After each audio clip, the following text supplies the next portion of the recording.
Story, the Vice President, Dr. Mahmoud Bawumia, is confident Ghana has the capacity to further boost its trade relations with Turkey, as it currently ranked the third largest trading partner in Turkey.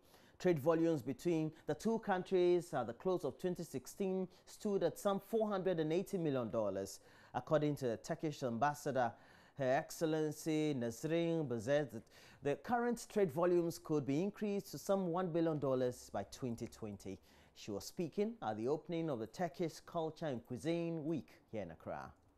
Turks based in Ghana, it was a night to sample authentic flavors from home. For the Ghanaian community, it was a night to tickle their taste buds.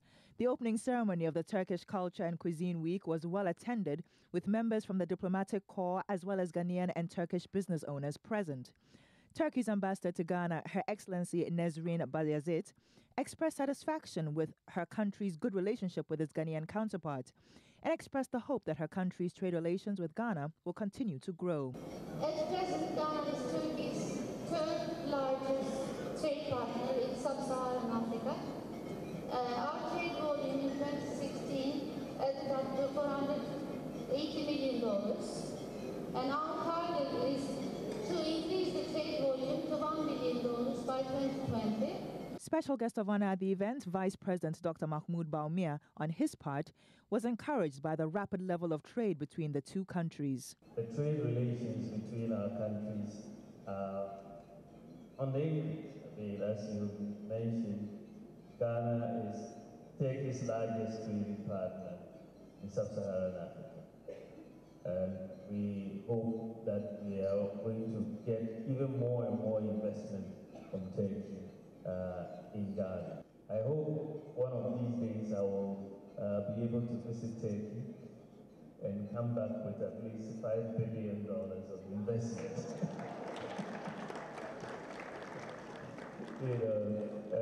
And I'm looking very much forward to that, because I believe that we can do very, very good business together. The event was hosted by Kempinski Hotel, which is currently celebrating its 120th year in the hospitality industry. For Joy News, Jennifer Kwamwa.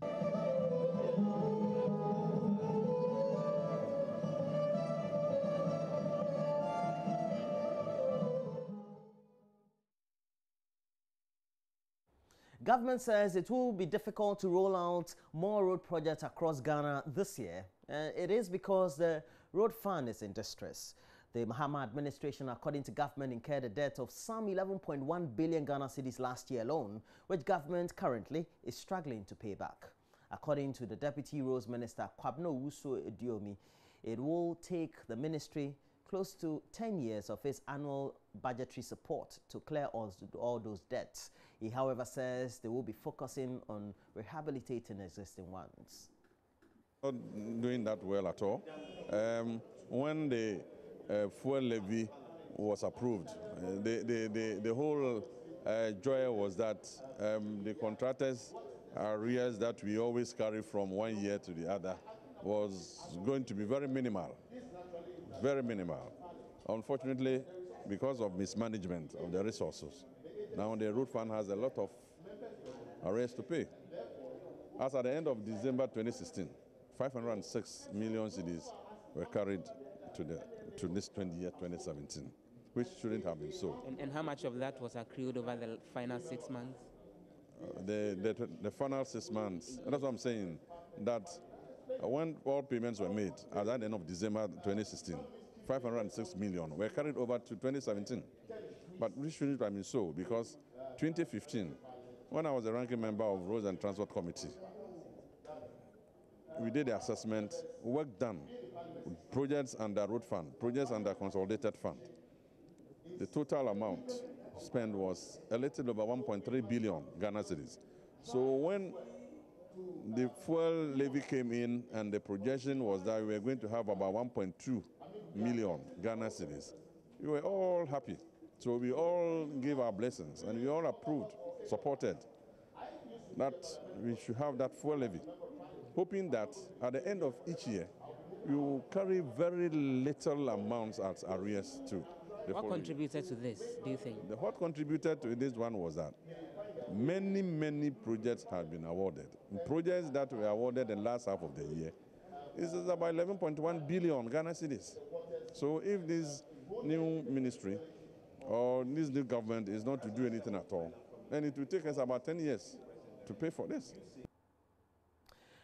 In other news, the Mental Health Authority has kick-started what it calls a ban on the chaining and shackling of mentally ill patients who are constantly abused on a daily basis by traditional and faith-based healers.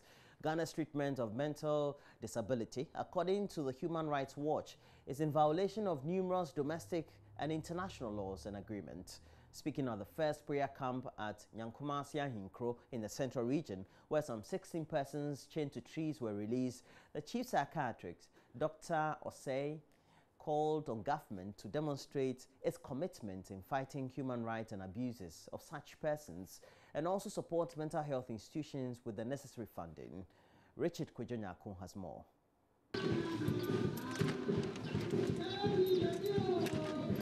Ghana's treatment of mental disability, according to the Human Rights Watch, is in violation of numerous domestic and international laws and agreements. Also, Ghana's constitution forbids treatments that detract from a person's dignity and worth as a human being.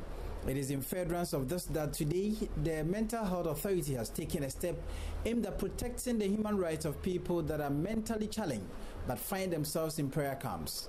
These people have unfortunately been chained for ages and are preyed upon by scorpions and snakes, but they remain helpless because their movement have been restricted. Prayer camps and other faith-based healers are scattered all over Ghana, where people who are mentally challenged are involuntarily chained to trees, forced to fast, and receive minimal treatments. Most Ghanaians with mental health concerns based on their religious and other superstitious beliefs easily turn to the hundreds of prayer camps. How? This how they say I'm crazy. So me, I'm frank and free. I don't have a father. My father has passed away. Mori, please, this is not the first time. Oh.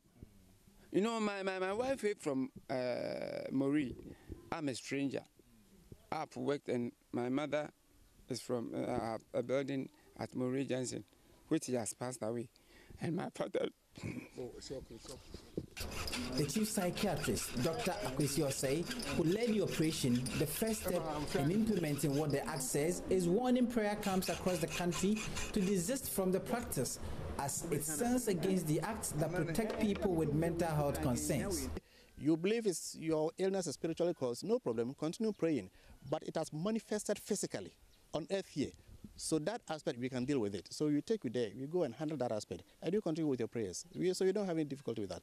But for you to decide that, just with the cutlass analogy, no, this one is cutlass, somebody caused it, and therefore I'll let it be there, and the wound is getting infected and chopping off the whole hand, we can't allow that. So what we're doing is that for these 16 we are releasing from the chains now, we are going to take care of them fully. Transportation to Ankafo, their medication, their admission fee, their diet, everything, we are taking full care. Thereafter, let's say from tomorrow somebody decides to bring his relative here, he will take care of that. And we are saying that if you bring anybody here, and that person needs to be restrained or to be put in chains. Since you've told the prayer camp that they can't put the person in chains, they will need to refer you. So if they are referring you and you bring the person to Ankafo, then you bear the cost. These patients who have been unchained have been sent to the Ankafo Psychiatric Hospital. But Dr. Osei says if the act can be implemented, government should look at the funding difficulties of the psychiatric institutions in the country. According to him, it is an embarrassment for people to be continually chained when the act clearly frowns on it because government is starving the psychiatric institutions. We want to use this medium to urge the government again. If the government itself feels embarrassed by our human rights abuse, then they should help us to be able to continue this program. And that means they should give us the resources, the funding. Otherwise, time may come, we cannot continue. And this is serious blot on our collective conscience as a nation. 2012 Human Rights Report internationally was centered on Ghana, and they described our situation as like a death sentence to have mental illness. I thought it was a serious embarrassment, and we should all regard it as a serious embarrassment. The government should feel seriously indicted. Embarrassment to us, but primarily embarrassment to the government.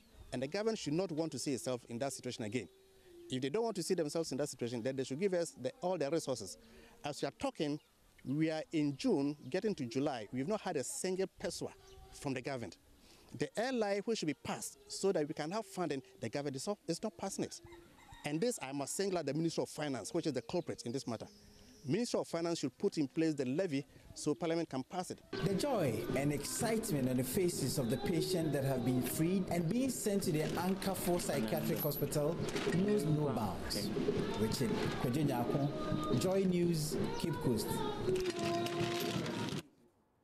That's a more difficult side of life. But when you have to start your relationship into marriage, it starts with a wedding. And so planning a wedding could be tedious and expensive. But you do not have to go through all that hassle and stress thanks to the Joy FM Bride Affair, which has created a platform for couples to enjoy that magical wedding ceremony and also save time and also money. Well, the 4-day fair had been extended by an extra day, and my colleague Faustina Safo had been interacting with some participants at the National Theatre here in Accra.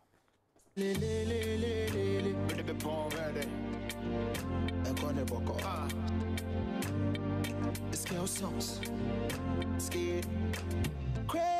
baby, 'cause I give you my heart and my body. How has it been like for you so far? It's been good. My sister is getting married in November, so I brought her around so that we can look for prizes and see new things. I am already married and I feel like getting married again. Beautiful gowns and rings and decorations. It's great. Whenever you need love, call me. I will give it to you 6 in the morning. For me, looking good and smelling good is quite a big deal for me, and that's why I am at Casabella. They've been participating in the fair for years now, and so far I'm going to find out from the CEO, Mary Bruce, how it's been for them so far since they started. I think the traffic has been good, especially on Friday, which is very unusual. Normally during the weekdays we don't have people coming here a lot, but this Friday it's been very great. There have been a lot of traffic, and today as well there have been a lot of people here. I'll be your hobby. I will do anything for the body.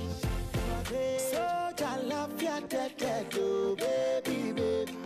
Getting married requires a lot of time, planning, and the big time is the wedding itself.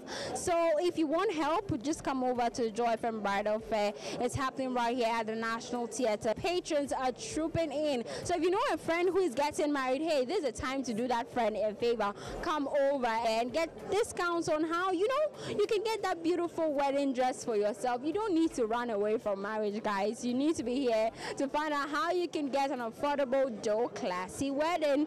Well, for me, I feel like getting married already, but until I get the pop-up question, let's see.